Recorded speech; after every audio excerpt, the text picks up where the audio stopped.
Hello and welcome, I'm Olas Garjuk and you're watching Head to Head with UATV. The draft of a new electoral code was submitted to the Parliament. It was approved previously by a parliamentary committee and it fully revamps the electoral system of the country. If adopted, voting will be carried out and open as opposed to fixed party lists. Consideration of the new legislation could take up to 3 weeks since there are 5,000 proposed amendments so far. To discuss this, we welcome to our studio today Bohdan Bondarenko, expert at the Center of Policy and Legal Reform. Hello and thank you for joining us. So could you please explain our audience the main peculiarities of the new draft code so that they differ from the existing and operational one? So first of all, we should talk that it's electoral code. So first thing that there are not different laws on the elections, the parliament elections, presidential elections, and the local elections. It's one law, which is called the electoral code, because it's combined the all procedures electoral in the one law. It's really important because we have a lot of problems if we talk about some different provisions of the law on the Central Electoral Commission and the central law, for example, on the national elections of the members of parliament. Sometimes there are a lot of problems with these two laws, and there are collisions.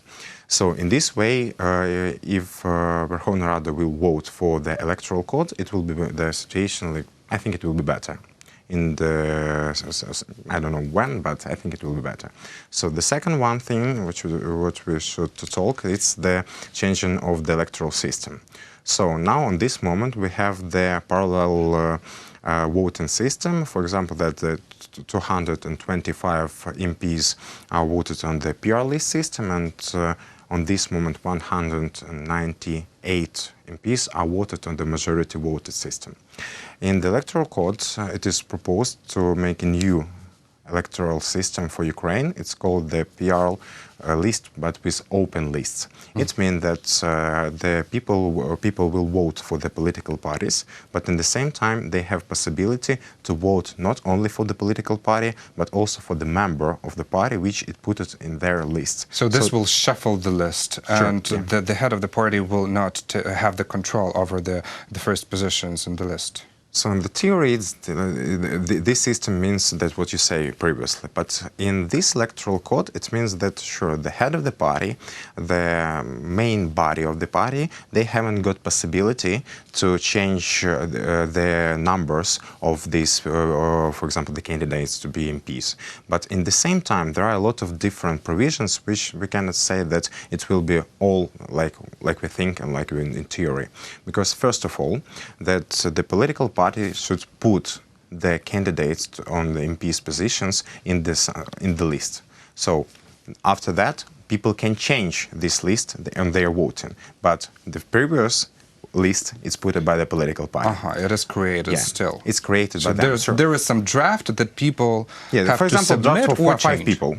And the political party will say, our list, we call it, for example, the best party, and you can see our list. The first one is next, so the second one, there are our candidates. But in the same time, on this electoral system, people can change the positions of these people. For example, they can put the person who was on the 5th place on the 1st. And after that, it is possible that he will be in parliament. So in this case, we vote not only for the political party, but also for the members of the political party who will be in the parliament. In the same time, it's really complicated electoral system, and that's why it is impossible on this moment to administrate the electoral process of these elections by this system. You mean the snap parliamentary elections that are to take place in the end of July? In the end of July, and also, for example, if it will happen in the October. So now, on this moment, we didn't know when will be these elections. Yeah, because we're awaiting the decision of the Constitutional Court. Yeah, sure. But in the same time, the term to October, it's also a short period of time to make it possible to administrate this electoral process. For our Central Election Commission has great experience in administrative for example, this system, like the parallel system with the majority, and also with the parallel system, the simple pure list system, they have this experience. But this electoral system with open lists, it's very complicated, but in the same time good electoral system. But it's very short period of time. First problem is for Central Election Commission. Second problem is for district electoral commissions, because the people who work there, they don't know what is this, what the procedure. They have to learn. Yeah, and they haven't got enough time. And the third problem, on my opinion, maybe the main problem, the people of Ukraine, they don't know how does it work. So it is impossible for them to understand. People do not know how does the existing system work. But it's more simple for them to understand, because this system works from 2012. It was in 2012, 2014, as I remember, 2002, and maybe in 2006, but I can't remember it exactly. So people that understand that they have their own MP on the majority district, which was voted by a majority voted electoral system, and also they understand that in Ukraine there are some political parties which are in the political parliament, which are in the parliament now, and which have their political factions in the parliament. But still, there are too many MPs who have been selected on this majority-voted electoral system, according to it, right? So, do you think that it will be possible to pass this code? I don't. This problem with the MPs who were elected on the majority-voted system was in 2017, 2018, but now this MPs is not the biggest problem. Now we have some political crisis between the parliament and the president, and it's impossible to vote for this system on these elections, because there are a lot of different reasons for that. But in the same time, in my opinion, for this parliament it will be good to vote for this electoral code for the next elections. But I don't know if it is possible for them, because they have a lot of problem with their discipline. But in the same time, it will be good for them to say, like, look, we finished our 5 years term and we voted on the electoral code how we promised in the 2014. So you think that this possible forecast that the consideration of this new legislation could take up to 3 weeks because there are around 5,000 amendments is more silly than realistic? It's a complicated question, because in one time we can say that we can remember the voting of the parliament on the language issue on this on the language law. Yeah, on the language law, and this law had, as I remember correctly, 2,000 different amendments. Yes, and they voted for 1 month. In the same time, I can remember the procedural codes in the autumn of 2018, when it had for approximately 600 or 700 amendments, and they voted for 3 weeks. So it means that how disciplined will be this parliament.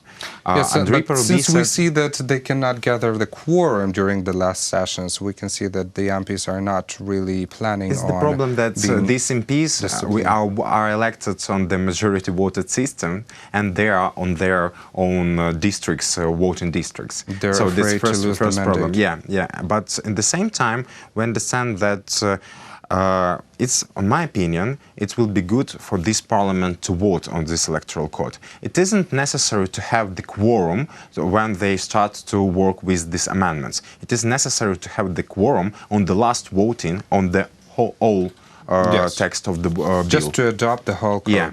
So I don't know how it will be, because there are a lot of different reasons which influence on this process. But in the same time, it's possible, because they have approximately 3 or 4 weeks for voting for that. But how it will be good, I don't know, because there are a lot of amendments from the different MPs and the different factions of the parliament. Yeah, which prolongs the process of adopting They can talk a lot about these amendments, and they can stop and block this process if they want, or if they will have this proposal for the elections. But I don't know how it will be. It's really complicated. But one thing what we should understand: these elections, which should be held on the 21st July, they should be on this system, the parallel system, because it isn't forbidden by the law to change the electoral system in the process, in the electoral process, but in the same time, it will be the worst thing what this parliament can do if they will change the electoral system of this electoral process. Because the electoral process started, like, for example, as I remember, 1 week ago. So we should understand that there are a lot of different proposals of the different MPs how we can change the electoral system. Really a lot. Samopomish talks about this open list system. Another MPs talked about something like something new created. Somebody, for example, Volodymyr Zelensky said it should be changed on the simple pair list system. Julia Tymoshenko said the same, but with the open list to talking about these MPs. So there are a lot of different positions. Some factions, like I remember the political party of the Julia Tymoshenko, they have the stable position on that for 5-6 years. Yes. But in the same time, now it isn't interesting because it is possible that they will be elected in the new parliament and after that talk about the changing of the electoral system. But now it is impossible to change something because the electoral process has started. But you said that there is a chance, if I heard you correctly, that the snap elections could be held in accordance with some parallel system? That's what you said? The snap elections, what do you mean? This one? Snap parliamentary elections, yes. Yeah, it's the idea of our president, but at the same time, like... It's too idealistic to think. Yeah. I understood. Well, let's discuss a few other peculiarities of the new code.